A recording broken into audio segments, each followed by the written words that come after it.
오늘 주신 하나님 말씀은 시편 119편 49절에서 56절 말씀입니다. 시편 119편 49절에서 56절 말씀 우리 한 절씩 교독하도록 하겠습니다. 구약성경 891면입니다.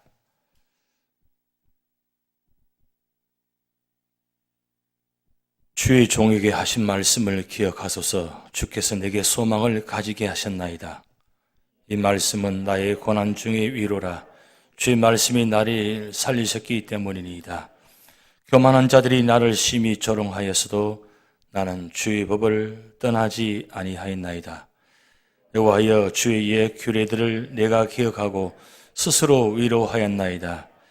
주의 율법을 버린 악인들로 말미암아 내가 맹렬한 분노에 사로잡혔나이다. 내가 나그네 된 집에서 주의 율례들이 나의 노래가 되었나이다. 여호와여, 내가 밤에 주의 이름을 기억하고 주의 법을 지켰나이다. 내 소유는 이것이니 곧 주의 법도들을 지킨 것이니이다. 아멘. 오늘 시편 119편 7번째 말씀입니다. 우리 히브리어 알파벳 7번째 단어가 자인입니다. 자인. 우리 자인 해보겠습니다. 우리 지난 시간에 와우 했죠. 와우. 이번에는 자인입니다. 8절 49절부터 56절까지 한 절 한 절이 다 자인 이 단어로 시작해서 구성되어 있다는 사실입니다. 그러기에 하나님께서 이 7째 말씀을 통해서 우리에게 무슨 말씀을 주실까? 제목이 우리 같이 한번 읽어봅니다. 하나님의 말씀은 마음에 격려를 준다. 하나님의 말씀은 우리 마음에 격려를 준다. 우리 지난 시간 우리가 단어 생각납니까? 제목. 지난 6번째 와우에 우리 주시는 교훈의 제목이 먼저 나와 있죠. 하나님은 말씀은 모든 두려움을 정복한다. 모든 두려움을 정복한다. 하나님께서 그 말씀을 통해서 우리에게 다가오실 때 모든 두려움을 이기게 만드십니다. 오늘 7째 말씀은 하나님의 말씀은 마음에 격려를 줍니다. 이 격려는 위로, 우리에게 희망과 소망과 사랑과 평화 이 모든 걸 포함해서 우리에게 위로를 줍니다. 제 책상에는 항상 놓여진 책이 한 권이 있습니다. 그건 미즈노 겐조라는 그 눈 깜빡이는 시인, 그분이 지은 책인 감사는 밥이다. 제목이 감사는 밥이다. 그 책 제목인데 제가 틈날 때마다 한 번씩 그 책을 봅니다. 보는데 그 책, 그 시 중에서 두 가지를 오늘 소개하려고 합니다. 소개하려고 하는데 이 첫 번째 시는 시 제목이 하나님입니다. 하나님. 근데 보면 이 하나님 이 단어가 나오는데 시들이 길지 않습니다. 대체적으로 아주 짧습니다. 왜 짧은지는 여러분 아실 겁니다. 일본에는 그 50음도의 표가 있습니다. 우리나라의 단어 가나다라 마바사 차차카 이 단어가 있듯이 일본어도 있는데 그건 50음도 표가 있는데 어머니가 이 미즈노 겐조에게 표를 하나씩 50음도를 짚어주면 이 미즈노 겐조가 눈을 깜빡, 그러니까 자기가 하고자 하는 단어에 눈을 깜빡하면 그 단어를 딱 표시합니다. 그렇게 해서 하나님, 눈을 몇 번 깜빡했을 것 같아요. 그래서 시가 길지 않은 이유는 이걸 깜빡여서 시를 짓다 보니까 긴 내용이 될 수가 없어요. 항상 보면 좀 짧습니다. 그런데 짧은데 그 짧은데도 우리에게 주는 감동은 사실 일반적인 시인의 선 내용도 굉장히 감동적이지만 이 미즈노 겐조가 쓴 시의 내용은 짧지만 우리에게 수만 배의 감동을 주는 것입니다. 어머니도 대단하고 미즈노 겐조도 참 대단하죠. 그런데 이 하나님이란 시의 내용이 이렇습니다. 33년 전에 내성마비가 되었을 때 하나님을 원망했습니다. 그것이 그리스도의 사랑에 닿기 위해서라는 것을 알고 감사와 기쁨으로 변했습니다. 11살 때 내성마비에 걸려가지고 홍역이 시작되는데, 홍역이 시작되면서 몸 전체가 다 마비되어 버리고 이제 말까지 할 수 없는, 그래서 움직이신 모습은 눈을 깜빡이고 웃는 장면, 이 두 가지밖에 못하는 사람입니다. 그런데 이 미즈노 겐조가 11살 때에 내성마비에 걸리고 15살 때에 어떤 목사님이 찾아와서 이 미즈노 겐조에게 성경 한 권을 주고 복음을 전합니다. 그때부터 이 미즈노 겐조가 성경 말씀을 읽기 시작합니다. 읽으면서, 읽는다는 것은 우리가 입술로 읽는 것이 아니고 그냥 눈으로 보는 것입니다. 보는데, 보면서 말씀이 미즈노 겐조 속에 들어와 가지고 역사하기 시작합니다. 이 마음을 변화시킵니다. 좌절과 절망의 자리에서 사실은 내가 죽고 싶어도 죽을 수 없습니다. 왜냐하면 온몸이 마비되어 있으니까, 움직이지 못하니까 내 마음대로 되지 않습니다. 그저 움직일 수 있는 것은 눈을 깜빡이는 것, 그밖에 없습니다. 그런 그에게 이 말씀이 들어가니까 그의 삶이 완전히 달라지기 시작합니다. 그리고 시를 쓰기 시작합니다. 사실 이 눈을 깜빡이는 것도 처음에는 그걸 몰랐다고 합니다. 근데 병원에 가서 의사에게, 이 의사가 이 미즈노 겐조에게 질문할 때에 대답을 yes 하면, 예 하면 눈을 깜빡이라는 것을 가르쳐 줬다는 거예요. 그걸 어머니가 착안해가지고, 그리고 이 미즈노 겐조가 그때부터 이 눈을 깜빡이기 시작해서 그것이 시로 탄생이 됐다는 거죠. 근데 이 시가 산당되기 위해서는 이 말씀이 그 속에 들어가지고 그를 변화시키니까 그의 생각과 마음이 온통 말씀에 집중해 들어갑니다. 말씀을 창세기부터 요한계시록 말씀을 쭉 읽어 내려가는데 거기에 미즈노 겐조가 무너집니다. 그리고 자기가 죄인이라는 것을 깨닫게 됩니다. 그리고 주님을 영접합니다. 그리고 그때부터 하나님을 찾기 시작합니다. 예수님을 찾기 시작합니다. 그러면서 그가 한 일은 시를 쓰는 것 단 한 가지. 그래서 이 하나님, 내가 33년 전에 내성마비가 되었을 때 하나님을 원망했습니다. 그리고 한 줄의 여백이 있습니다. 지금 여백이 없지만 한 줄의 여백이 있습니다. 그러고 난 다음에 그것이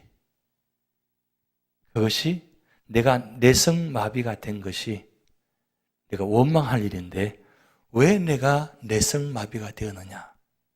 차라리 태어나면서부터 내성마비가 되었다면 11살 때까지 그 자라는 과정을 느끼지 못하고 그냥 지났을 텐데 11살 때까지 세상을 보고 말하고 다 움직이고 마음껏 움직였단 말이에요. 말했다는 말이에요. 그런 그에게 11살 때 찾아와서 온 그 병이 자기 전체를 무너지게 만들고 움직이지 못하게 만드는 그 장면 속에서 그것이 얼마나 원망스럽겠어요.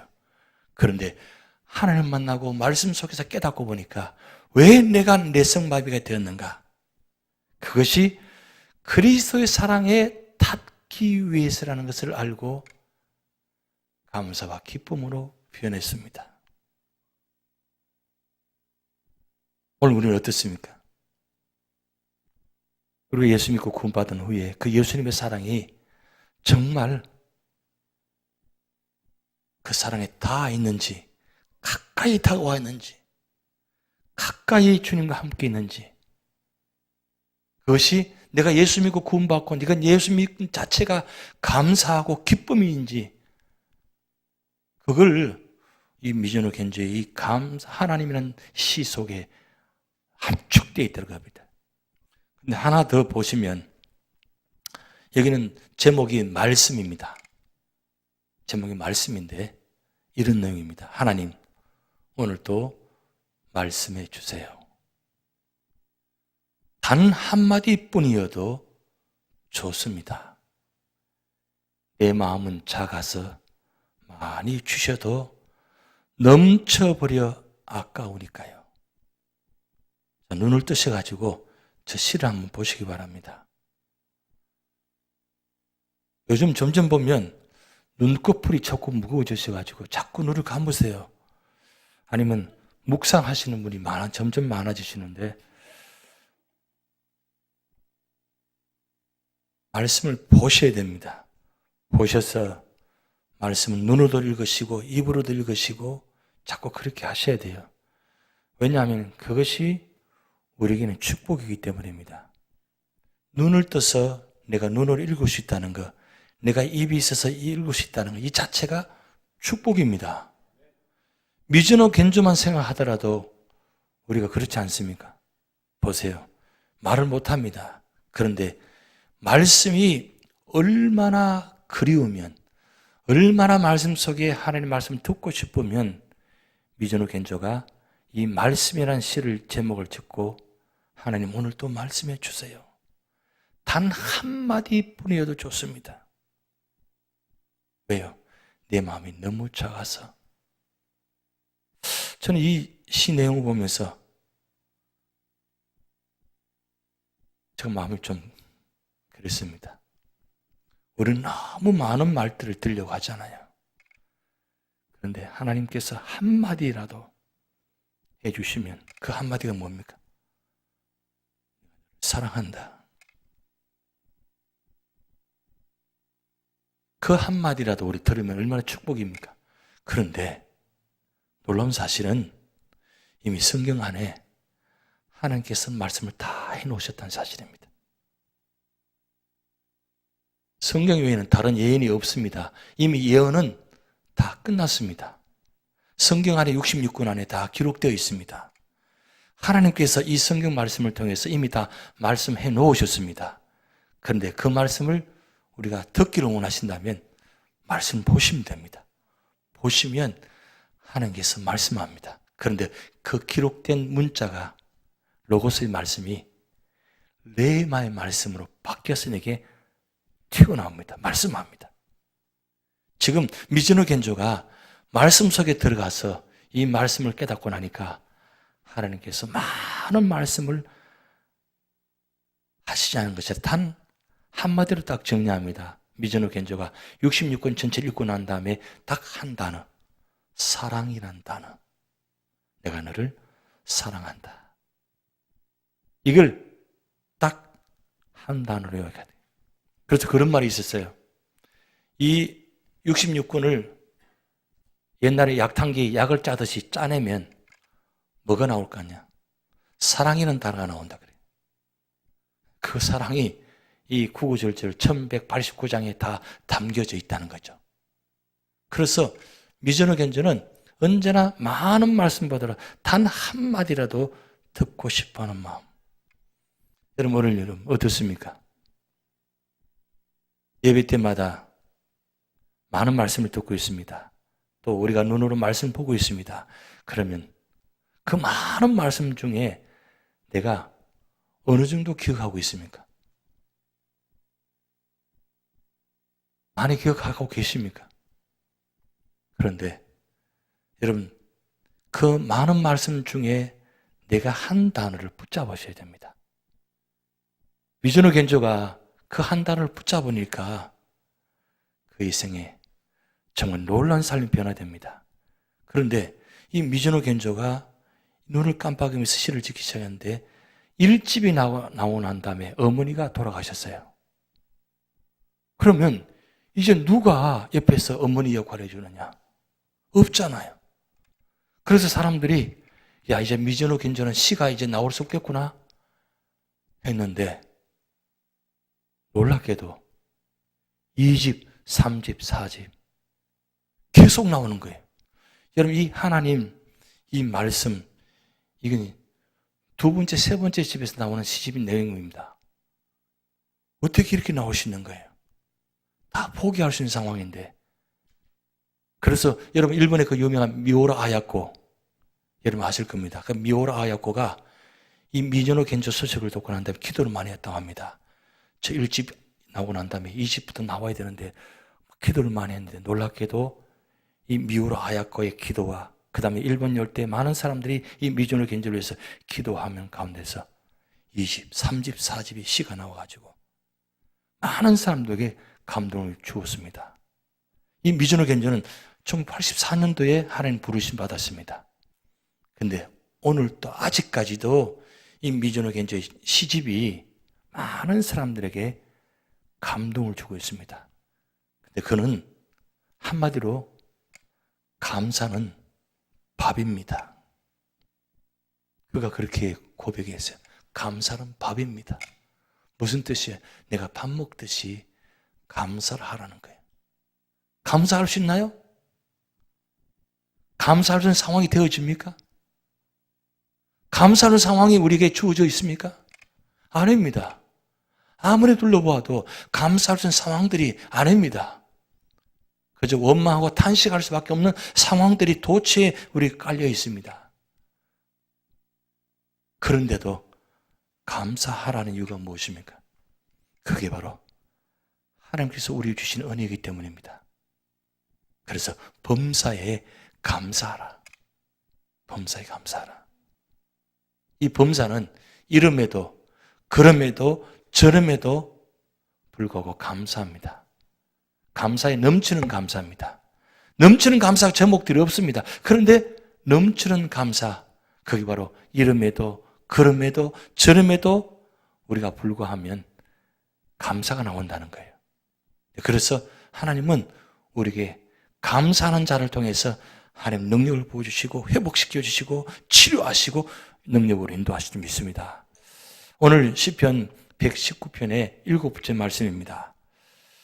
오늘 7번 다 하는데 오늘도 마찬가지 49절부터 56절까지 다 주의 말씀, 주의 법, 주의 규례, 주의 율법, 주의 율례, 주의 법, 주의 법도 각 절마다 말씀과 연결시켜 놓았습니다.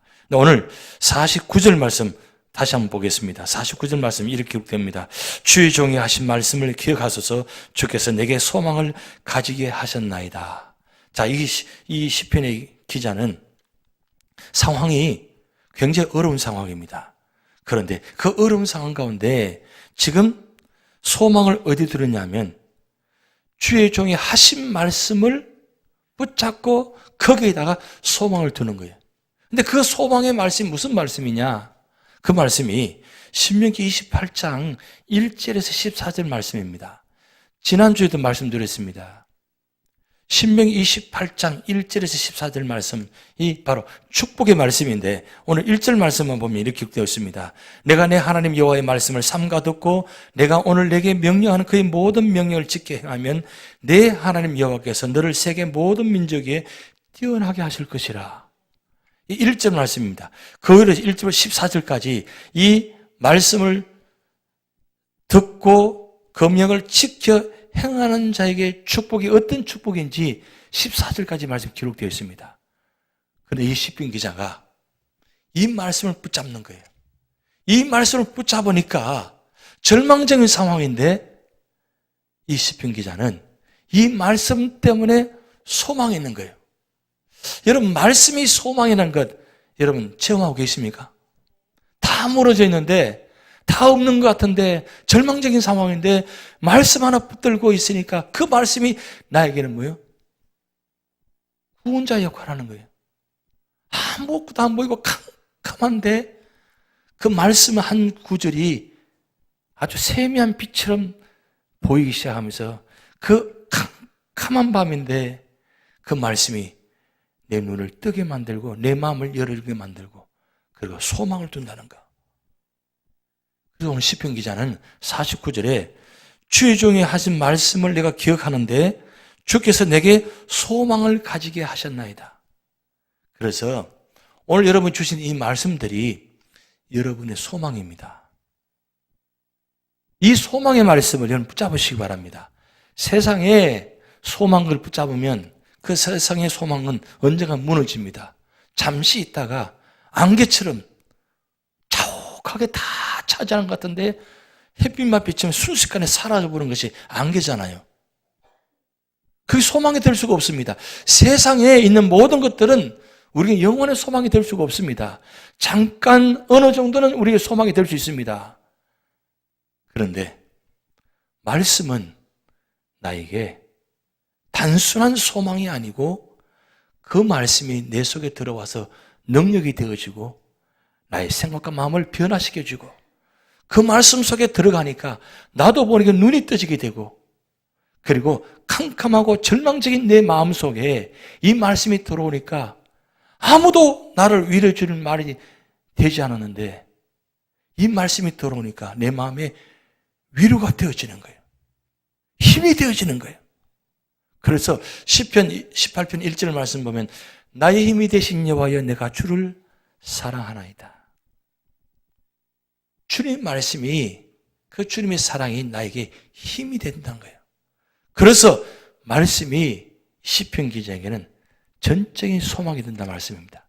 그러면서 50절 말씀에 이렇게 합니다. 이 말씀은 나의 고난 중에 위로라.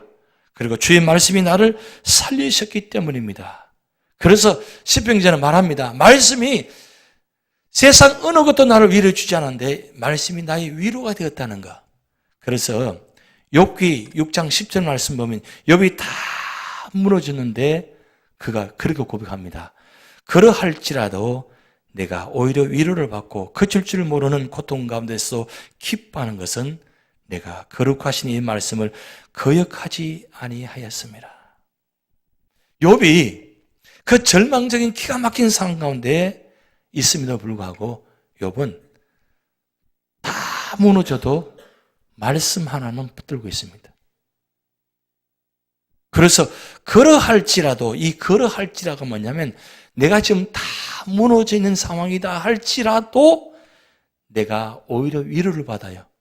그 위로가 되나요? 무너진 것이. 우리는 조금만 무너져도 조금만 사고를 당해도 다 무너진 것 같잖아요.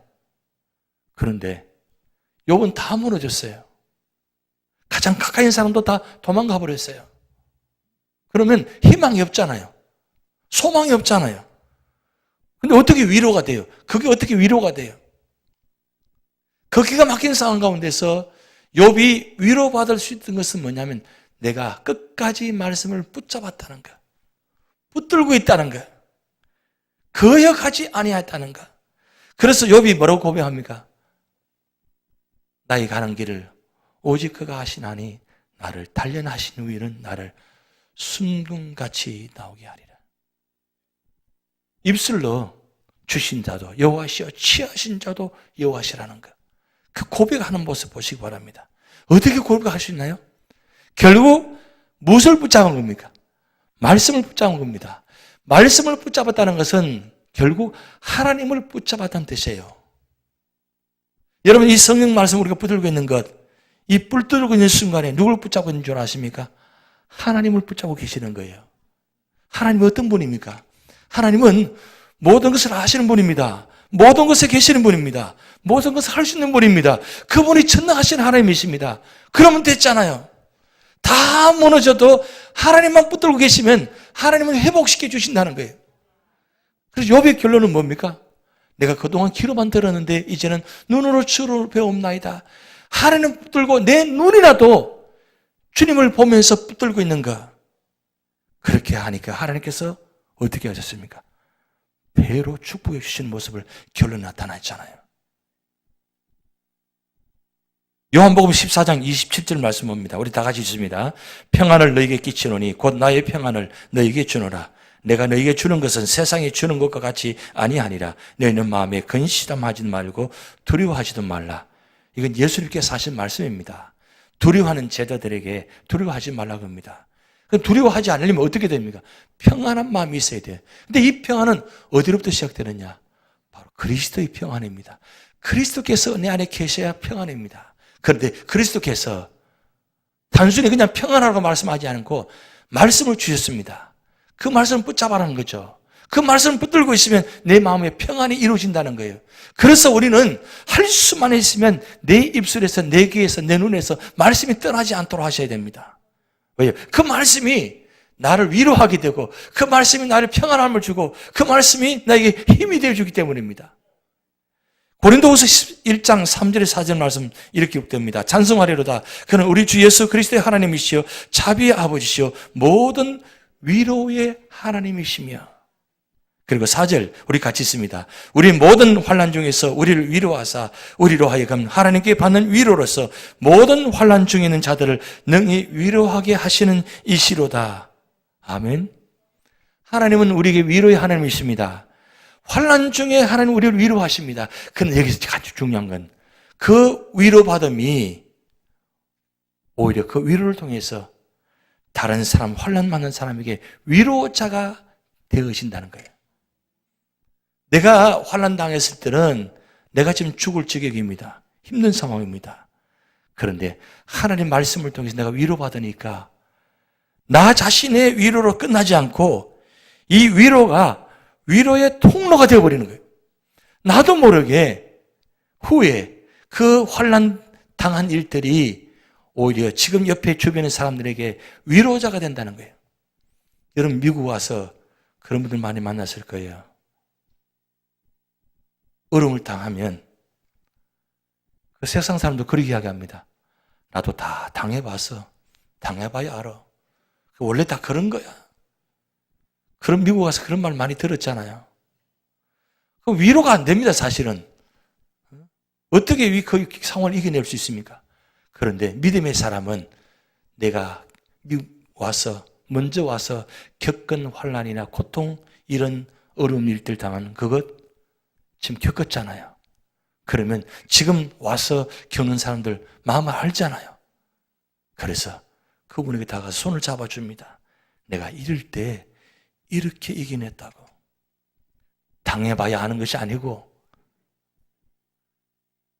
한 번 더 당해봐야 한다는 게 아니고 손 잡아주면서 내가 이럴 때 내가 예수님 이름 말씀으로 이겨냈다고.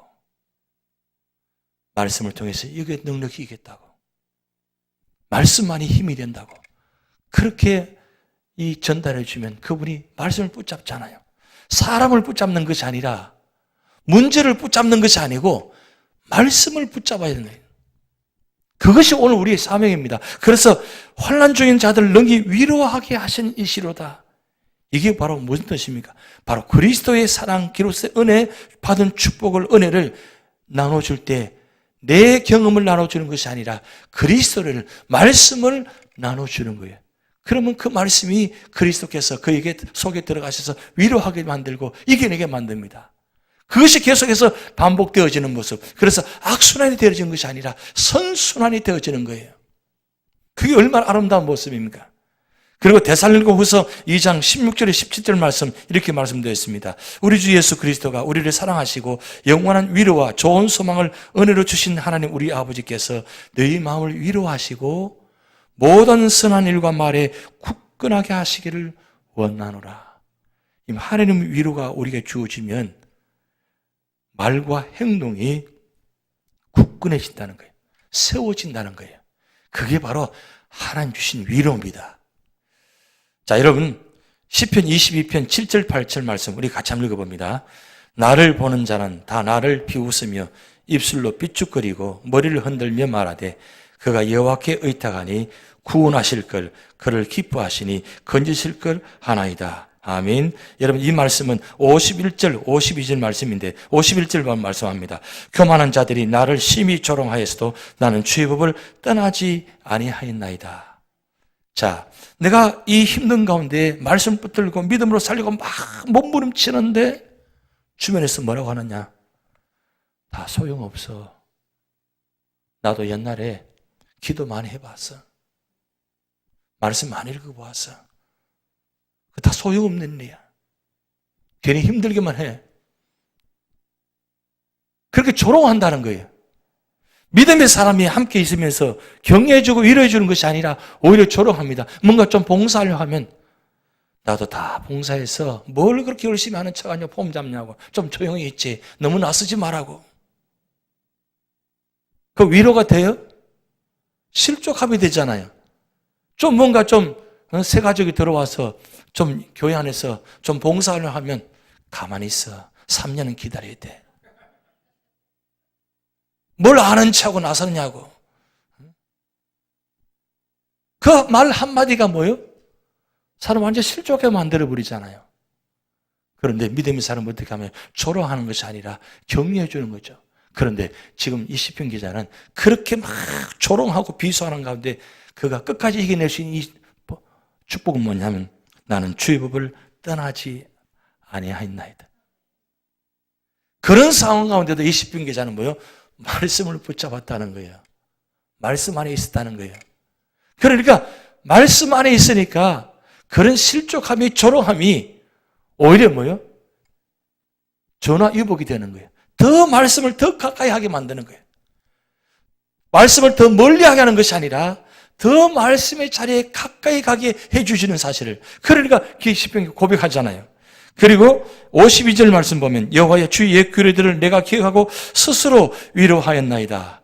근데 여기서 이 스스로 위로란 말은 굉장히 중요한 말인데 이 옛 규례가 뭐냐면 하나님께서 나에게 주신 모든 지나온 모든 말씀들입니다. 근데 그 말씀이 나를 통해서 위로가 되어지는데 이 위로는 세 가지 의미가 있어요. 첫째는 하나님의 심판은 주의 법도를 거스르는 자들에게는 증거를 의미하지만 경건한 자들은 구원을 의미하기 때문에 위로가 되어진다는 거예요. 내가 무슨 일에 따라서 하나님이 심판하신다는 거예요. 근데 그 심판이 말씀대로 살지 않은 게는 그게 하나의 심판이 되지만 말씀대로 살려고 몸부림치는 자에게는 뭐요? 구원이 된다는 거예요. 그리고 두 번째, 악인이 징벌을 당함으로써 죄악으로 유혹하는 올무가 제거되기 때문이다 그랬어요.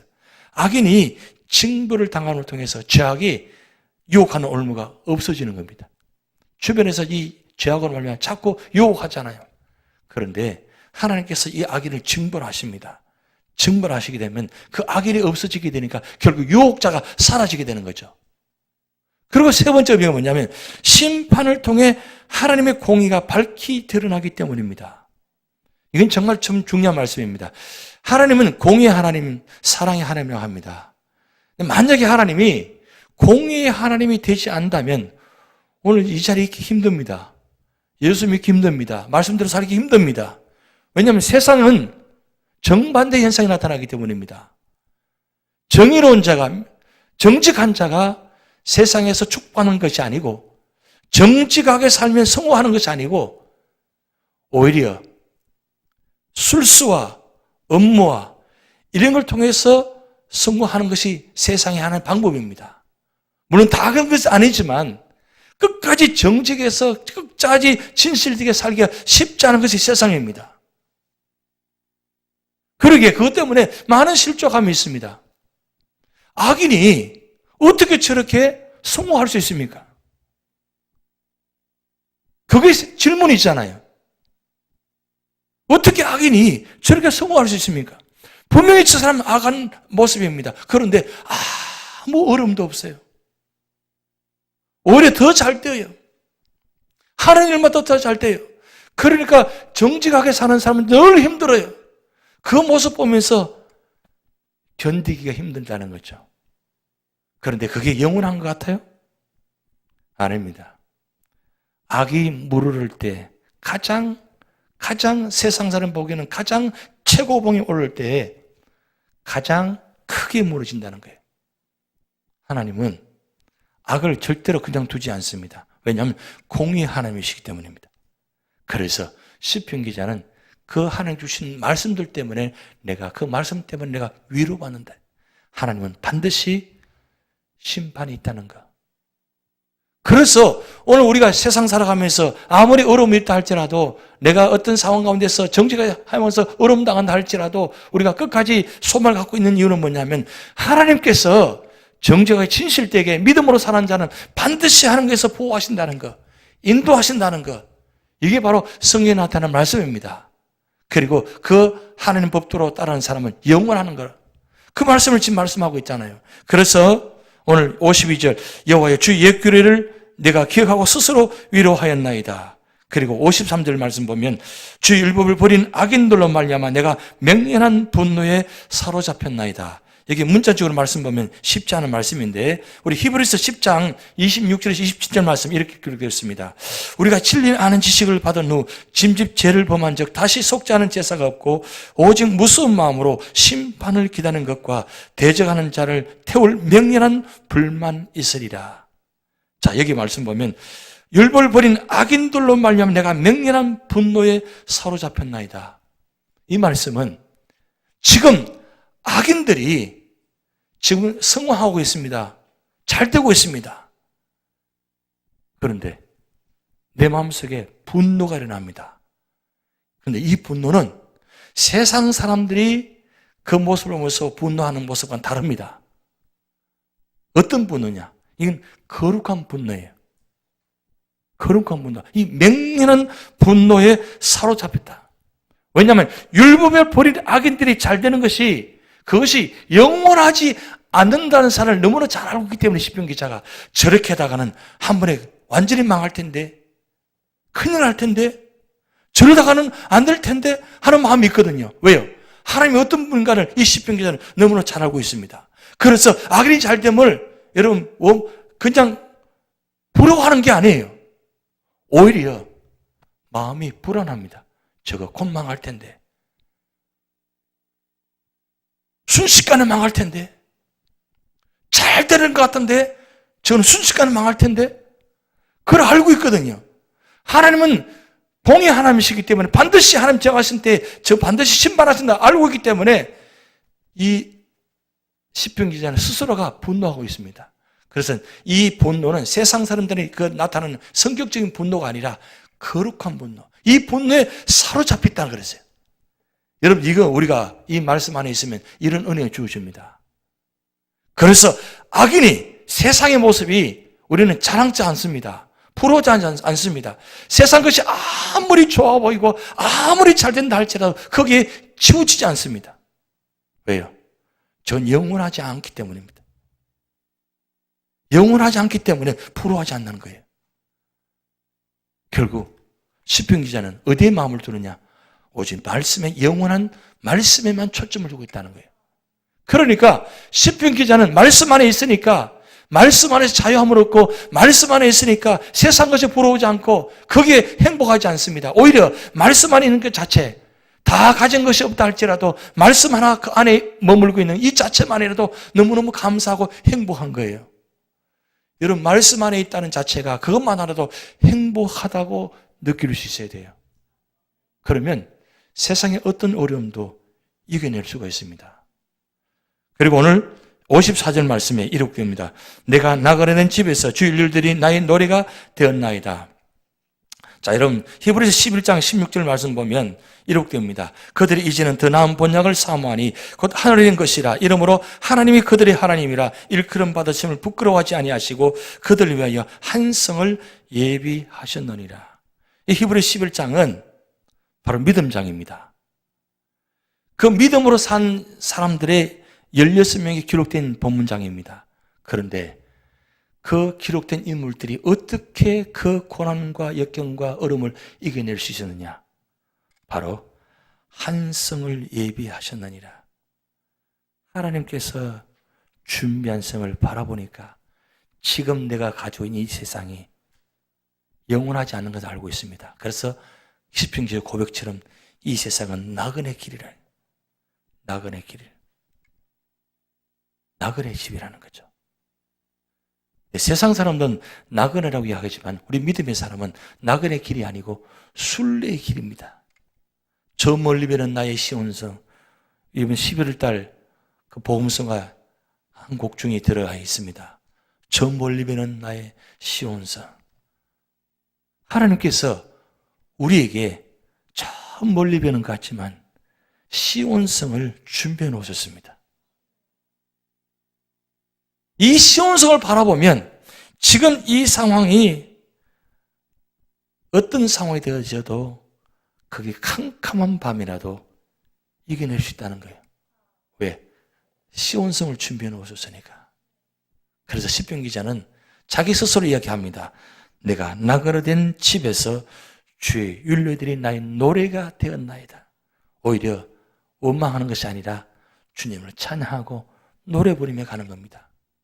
여러분, 제가 왜 매달마다 이 복음성가를 만들어서 들은 줄 아십니까?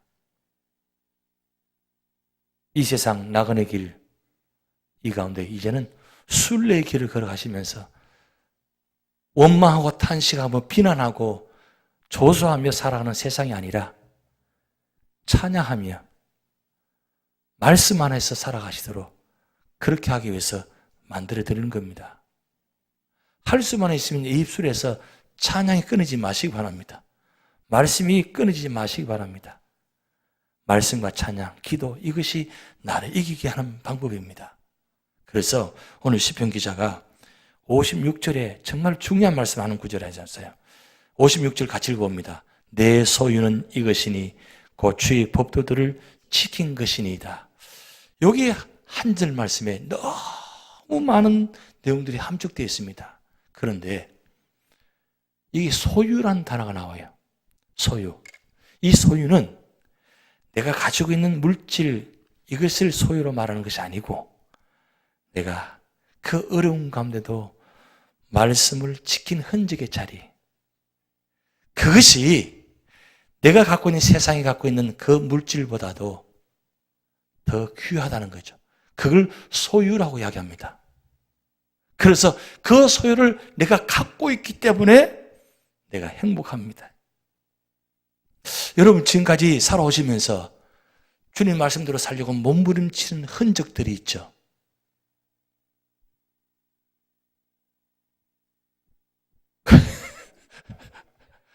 그냥 어쩌다가 그렇게 해서 살아온 것이 아니고 정말 힘들고 어려운 가운데, 아픈 가운데, 고통 가운데 그런 말씀대로 살려고 몸부림치며 지킨 자리 있잖아요. 그 말씀 한 구절 있잖아요. 그 구절이 시편 기자에게는 소유라고 이야기한 겁니다.